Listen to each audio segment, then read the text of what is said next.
ఓం మహాగణాధిపతయే నమః. ఓం గురుభ్యో నమః. ఓం శ్రీమాత్రే నమః. అరుణాం కరుణాతరంగితాక్షీం ధృతపాశాంకుశపుష్పబాణచాపాం అనిమాదిభిరావృతాం మయూకైః అహమిత్యేవ విభావయే భవానీం. శ్రీమాత్రే నమః. ప్రేక్షకులకి ఆ లలితాంబిక అమ్మవారి యొక్క అనుగ్రహం పరిపూర్ణంగా కలగాలని మనస్ఫూర్తిగా కోరుకుంటూ మనం ఈరోజు చాలామంది ఈ యొక్క దోషాలని ఉన్నాయని చెప్పి తెలుసుకొని ఊతగా భయపడిపోతూ ఉంటారు. చాలా సింపుల్గా రూపాయి ఖర్చు లేకుండా మీరు ఇంట్లోనే ఉండి ఎలా చేసుకోవాలి, లేదు మేము సంపన్న పరులము అనుకుంటే ఎటువంటి పూజాది కార్యక్రమాలు మీకు మీరుగా చేసుకోవడమో లేకపోతే ఎవరినైనా పురోహితులను పిలిపించుకొని చేసుకోవడం ఎలా చేసుకోవాలి అనేటువంటి విషయాలని ఇప్పుడు మనం చెప్పుకోబోతున్నాం. అవి ఏమిటి అంటే, ఎందుకంటే చాలామంది అడిగారు నన్ను ఈ 5 అంశాలు ఒకే దాంట్లో కలిపి చెప్పండి, ఒక్కొక్కటి విడిగా కాకుండా. అందుకనే చెప్తున్నాను. ఒకటి సర్పదోషం. చాలా భయపడిపోతుంటారు. దీనిలో కాలసర్పదోషం అంటుంటారు, కానీ కాలసర్పదోషం జన్మజాతకానికి అప్లై చేయకూడదు. దేశకాల గోచారాలకే ఇది ఎక్కడా లేదు పరాశర దీంట్లో, గుర్తుపెట్టుకోండి. ఇక రెండవది పితృదోషాలు అంటే 3 అయ్యాయి. 4వది దేవతా శాపాలు, 5వది స్త్రీ శాపము.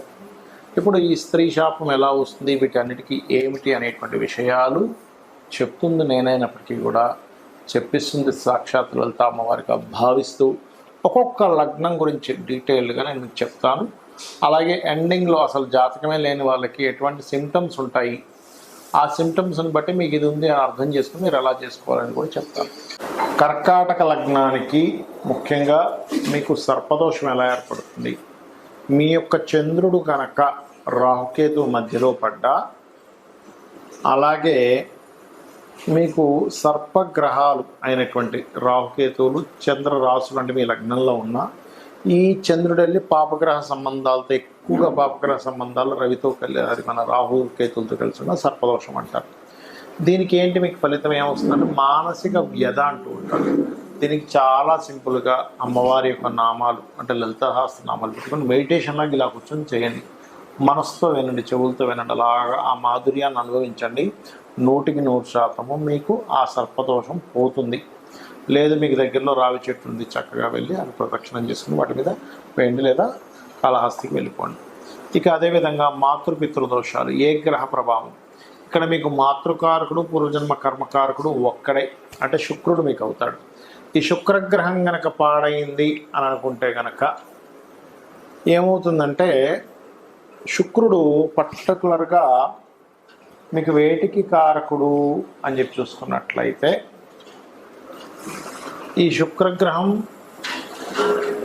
మీ జాతకంలో ఉదాహరణకి పాడైంది అంటే భూకారకుడు, విద్యాకారకుడు. మాతృకారకత్వం అయినటువంటి చంద్రుడు కూడా పాడయ్యాడు. అప్పుడు ఏమవుతుంది, ఇంట్లో ఉండలేక బయటికి వెళ్ళి అక్కడ ఏదో విద్యా సంబంధించిన విషయంలో కొంత డిస్టర్బెన్సెస్ అయ్యి, పూర్వజన్మ కర్మ ఏదో రూపంలో వెంటాడుతున్నట్టుగా ఏదో మళ్ళీ ఏదో ఇల్లు, ఏదో కారు కొనుక్కోవడం, అదేదో డిస్టర్బెన్సెస్ అవ్వడం, లేదా గృహం కొనుక్కోవడం, అదేదో డిస్టర్బ్ అవ్వడం, ఎక్కువ లోన్ తీసేసుకోవడం వల్ల ఇలాంటివి ఏర్పడుతుంటాయి. అంటే మీరేంటి, మీ లగ్నం నుంచి చంద్రుడు శుక్రుడు పాడవుతున్నాడా లేదా, బాగున్నాడా చెక్ చేసుకోండి. ఇది అర్థమైపోతుంది మీకు. దీనికి ఏం భయపడాల్సిన పని లేదు. దీనికి మీరు ఓం వదనస్మర మాంగళ్య గృహతోరణ చిలిక అని చేసుకోండి, అద్భుతంగా ఉంటుంది. ఈ గృహ సంబంధించిన భాగం సంబంధించిన దోషాలు ఉంటే పోవడానికి. అలాగే మరొక విషయం ఏంటంటే, ఇక్కడ మాతృదోషం ఉన్నప్పుడు కొట్లాడకూడదు, గుర్తుపెట్టుకోండి. పితృదోషం మీకు గురువు అంటే ఇక్కడ ఏమవుతుంది అంటే, గురువు సహజంగానే దేవతా సంబంధంగా చెప్తూ ఉంటారు మీ లగ్నానికి శుభుడు. అయితే మరి పితృదోషం ఇస్తాడా అంటే, పితృదోషం ఇస్తే గొడవ పెడుతూ ఉంటాడు. తండ్రితోనే వెళ్ళి కోర్టు కేసులలో దాన్ని చూస్తూ ఉంటాం. తల్లే కొడుకు మీద కేసు వేసింది, తండ్రే కొడుకు మీద కేసు వేసాడు, లేకపోతే అంటే ఎలా ఉంటుందంటే గవర్నమెంట్ రిలేటెడ్ సంబంధించినవే, లేకపోతే లీగల్ రిలేటెడ్ వాళ్ళే వీళ్ళ మీద కేసు వేశారు, వీళ్ళు లీగల్ వాటి మీద కేసు వేశారు అంటుంటాం చేశారు. ఇట్లాంటివి జరుగుతూ ఉంటాయి. మీకు దేవతా శాపం ఉన్నా, పితృదోషం ఉన్నా. పితృదోషం ఉంటే ఏమవుతుంటుందంటే, ఇక్కడ పిల్లలు పుట్టడానికి, లేకపోతే మీకు పిల్లలు పుట్టి వాళ్ళు పెరిగి కూడా వాళ్ళు సరైనటువంటి మార్గంలో లేరు అనే ఒక చిన్న బాధ మిమ్మల్ని వెంటాడుతుంటుంది. అలాంటప్పుడు దత్తాత్రేయ పారాయణం చేయడం, ఇది రెండిటికి పనిచేస్తుంది మీ లగ్నానికి. అంటే ఏంటి, తండ్రితో సఖ్యతకి ఈ యొక్క దేవతా సంబంధించిన శాపానికి కూడా మీకు ఇబ్బంది తగ్గిస్తుంది. ఇక అదేవిధంగా చూసుకున్నట్లయితే స్త్రీ శాపం. ఇక్కడ శుక్రుడే మరలా ఎగైన్ వస్తాడు కర్కాటకానికి, అంటే స్త్రీ కారకుడు. అంటే ఏమిటి, ఒక్కసారిగా మీ లగ్నానికి స్త్రీ శాపము, మాతృదోషాన్ని, అదేవిధంగా చూసుకున్నట్లయితే ఈ సర్వసాధారణంగా పూర్వజన్మ కర్మని, ఈ మూడింటిని ఒక్క శుక్రుడు రూల్ చేస్తుంటాడు. కాబట్టి శుక్రగ్రహం మీకు ఎలా ఉందో తెలుసుకున్నారంటే మీ లైఫ్ కంప్లీట్గా సెట్ అవుతుంది. అమ్మవారి ఆరాధన ముఖ్యంగా మీరు నిత్యము మీ లైఫ్ చేయవలసినటువంటి, మీ లైఫ్ అంతా చేయవలసింది సుబ్రహ్మణ్యేశ్వర స్వామి ఆరాధన చేయండి. మరి జాతకం లేదు కానీ నాకు ఏదో దోషం ఉందని అనిపిస్తుంది అన్నప్పుడు సిమ్టమ్స్ ఏంటి? మొట్టమొదటిగా మనం సర్పదోషాన్నే తీసుకుందాం. సర్పదోషం యొక్క సిమ్టమ్స్ ఎలా ఉంటాయంటే, మీరు ఎంతో ప్రయత్నం చేస్తుంటారు, ఎంతో మంచి వాళ్ళు అయి ఉన్నా కూడా చాలామంది అంటుంటారు, చూడండి నేను ఎవ్వరికీ అన్యాయం చేయలేదండి, కానీ ఎందుకు నాకు ఇలా ప్రతికూలంగా ఉంది, నేను ధర్మంగా ఉన్నాను, దేవాలయాలకు వెళ్తున్నాను, నిత్య పూజ చేసుకుంటున్నాను, నిత్య దీపారాధన చేస్తున్నాను, గాయత్రి చేస్తున్నాను, ఎందుకు అనుకూలించట్లేదు అంటుంటారు. అంటే మీకు కాలం అనుకూలించట్లేదు, దాన్ని కాల సర్పదోషము అంటారు. అయితే ఈ కాల సర్పదోషము దేనికి? అందరూ అనుకునేది పుట్టి కాల సర్పదోషం కాలానికి. అంటే ఏంటి, ఈ దేశంలో మనకి వానల్లో వర్షాలు వస్తాయి, తుఫాన్లు వస్తాయి, ఇలాంటి వాటికి చెప్పడానికి. కానీ ఈ కాలసర్ప యోగంలో ఉన్నప్పుడు మీకు ఎఫెక్ట్ ఉంటుందా అంటే, దేశకాల పరిస్థితులు మనకు చూడండి, కరోనా వచ్చింది, జనరల్గా అందరికీ ఎఫెక్ట్ ఉంటుంది. అప్పుడు మీ ఒక్కరికని కాదు, కాలసర్ప దోషం అనేది అందరికీ ఎఫెక్ట్ ఇచ్చేది. ఇది కాలంలో ఏర్పడినప్పుడు తుఫాన్లని ఇవన్నీ అని సర్పదోషం ఉంది. అప్పుడు ఏమవుతుంటుందంటే, మీకు ఎప్పుడు ఎక్కడో దగ్గర ఒక శత్రువు, ఒక ఈర్షపడేవాడు, మనమంటే నచ్చనివాడు, మనం ఎంత ధర్మంగా ఉన్నా సరే నచ్చనివాడు, ప్రతి దాంట్లో ఇన్వాల్వ్ అయిపోయి వాడు మనల్ని ఒక సర్పంలాగా మనల్ని ఎప్పుడు అక్కడి నుంచి తొలగిద్దామా అని మన మీద ప్లాన్ చేస్తూ ఉంటాడు. అదేంటంటే మనం పూర్వజన్మలో చేసిన కర్మ. ఎప్పుడైనా గుర్తుపెట్టుకోండి, మనకి ఒక జరుగుతుంది అంటే అది పాస్ట్ లైఫ్లో మనం చేసుకున్న కర్మ ఆ రూపంలో ఆ వ్యక్తిలోకి ఎంటర్ ఇస్తుంది. అలా కాదండి, మన కర్మ కాదు, వాడే కావాలని చేస్తున్నట్టు వాడు కొత్త కర్మని క్రియేట్ చేసుకుంటున్నాడు. అది మనం అర్థం చేసుకొని నిత్య దీపారాధన, రావి చెట్టు చుట్టూ ప్రదక్షిణం చేసి వాటికి పసుపు కుంకుమ గంధం చేయడం. లేదంటే మేము బాగా సంపన్న పనులు, మాకున్న సర్పదోషం క్లియర్ అవ్వాలి అంటే నవనాగశాంతి చేసుకోవచ్చు. చేసుకున్నట్లయితే ఖచ్చితంగా అది క్లియర్ అవుతుంది, అందులో ఎటువంటి సందేహం లేదు. మంచి పురోహితులు ఉంటే వాళ్ళ చేత చెప్పి చేయించుకోండి.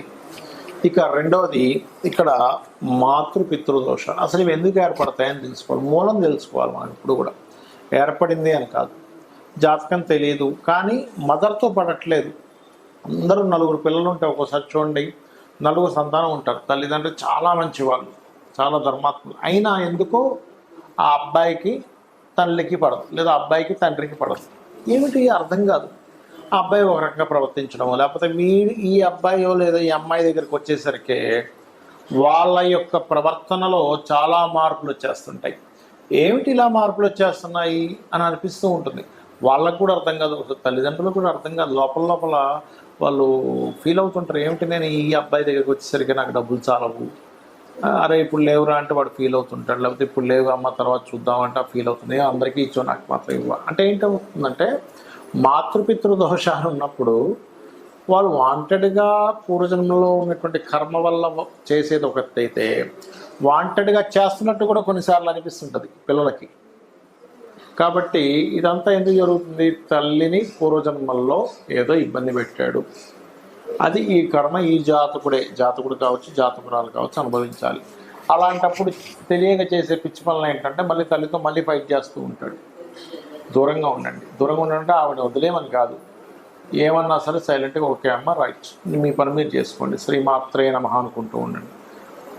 ఖచ్చితంగా క్లియర్ అవుతుంది సమస్య అనేటువంటిది. లేదా మెడిటేషన్ చేసుకోండి, అమ్మవారిని పట్టుకోండి, అమ్మ నేను ఏదో పూర్వజన్మల్లో తల్లిని ఏదో ఇబ్బంది పెట్టుకుంటాను, చికాకు పెట్టుకుంటాను, చాలా నా వల్ల బాధపడి ఉంటుంది, ఈ జన్మలో అందుకే నాకు ఈ కర్మ ఈ రూపంలో వచ్చింది అని అనుకొని ఏమీ అనకుండా మీ పని మీరు చేసుకుంటూ వెళ్ళండి. ఒక్కోసారి అత్తగారి రూపంలో కూడా వస్తుంది, కాకపోతే అది కొంచెం దశమ స్థానము చతుర్థ భావాలు కూడా పాడవుతాయి అక్కడ. ఇక పితృదోషం అనేది సింహరాశి పాడైనా రవి పాడైనా మీ లగ్నం నుంచి 9వ స్థానం పాడైనా వస్తుంది కామన్గా. అయితే ఇక్కడ మీకు ఎలా ఉంటుందంటే తండ్రి పాపం ఏదో మీకు ఫేవర్ చేద్దామంటుంటే గొడవ వస్తుంటుంది.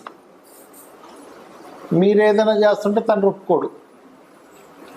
అది ఎలా ఉంటుందంటే తండ్రి రూపంలో కొంత వస్తుంది.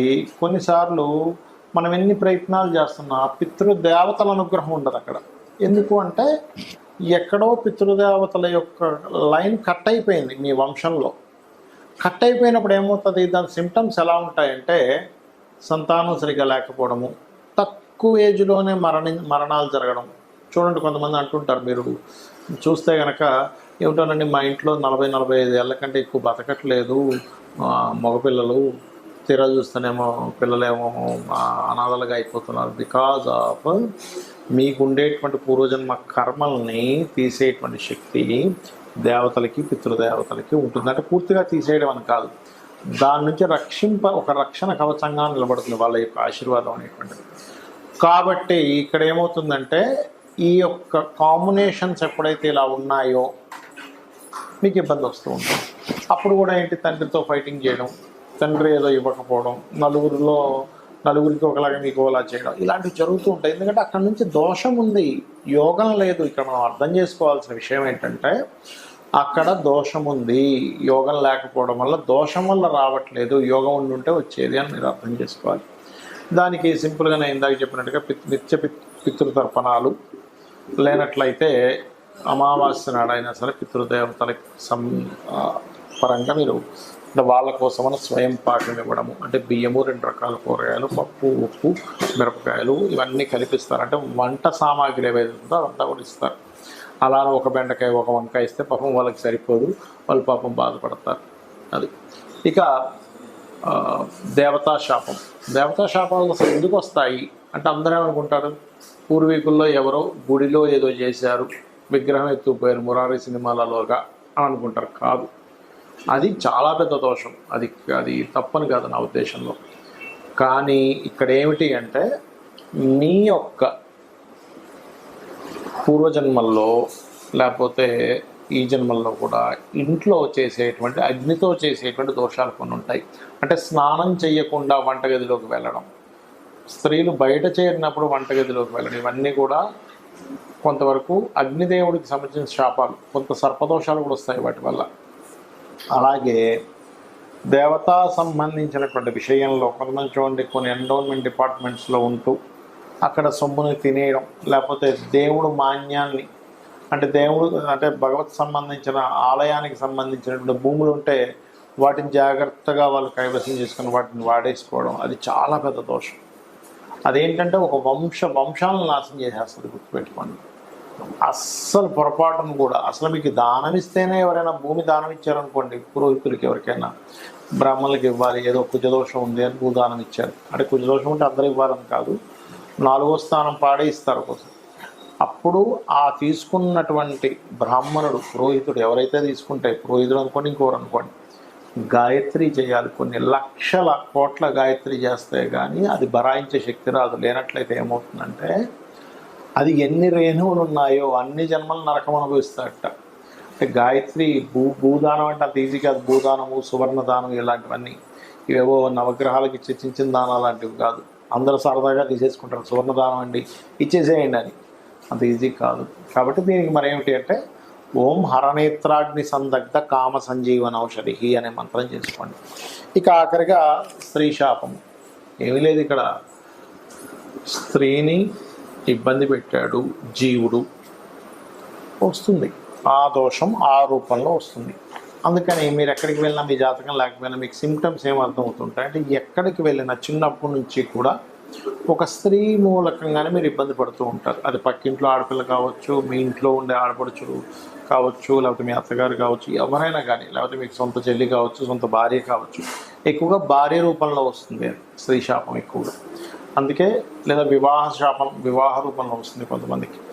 మరి దీనికి ఏమిటండి, శ్రీమాత్రే నమః ఈజ్ ది బెస్ట్ రెమెడీ. అలా కాదు, వివాహ రూపంలో వస్తుంది, వివాహం అవ్వట్లేదు అన్నప్పుడు ఒకసారి ఫస్ట్ మీరు ఆగ్నేయం చెక్ చేసుకోవాలి. ఆగ్నేయం పాడైతే కూడా శుక్రదోషం అయింది అక్కడ.